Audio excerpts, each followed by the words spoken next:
The fifth function that you are asked to graph on your review is not written in standard form. It is written in vertex form, which means that the way the equation is written is going to tell you the vertex.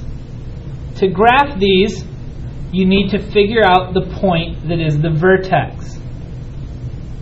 The x value of the vertex is whatever x value makes 0 inside the parenthesis.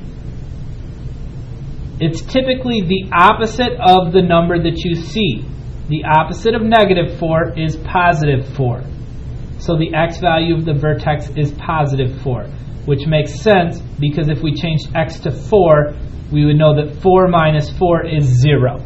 And that's how we find the x value of the vertex, the number that makes 0 inside the parenthesis.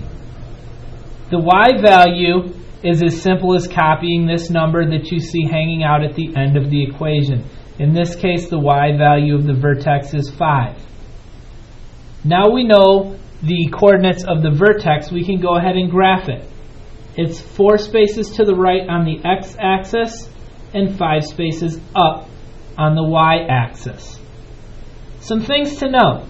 The axis of symmetry always runs through the vertex of your quadratic. So once you plot the vertex, you can draw the axis. Another thing to know is that if there were an a value for this quadratic, it would be hanging out here, right in front of the parenthesis. In this case, there's no number there, so we know that the a value is 1, specifically a positive 1, which tells us that this quadratic will open up. When I'm going to graph these, I need one additional point. I just pick something that's nearby on the x-axis, and I change x to that number and see what I get. If I were to change x to, say, 2, my equation would look like this. So if I'm using an x value of 2, I can evaluate all of this in my calculator to find a y value.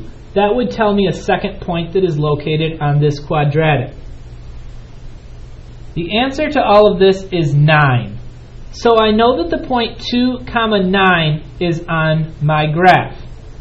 An x value of 2 yields a y value of 9. That would be up here. To get the ever important third point, you can reflect this point over the axis of symmetry and now complete your quadratic. If I asked you the minimum value of this quadratic, you would just count the y value. This quadratic has a minimum value of 5 because that's the lowest point that this quadratic touches on the graph.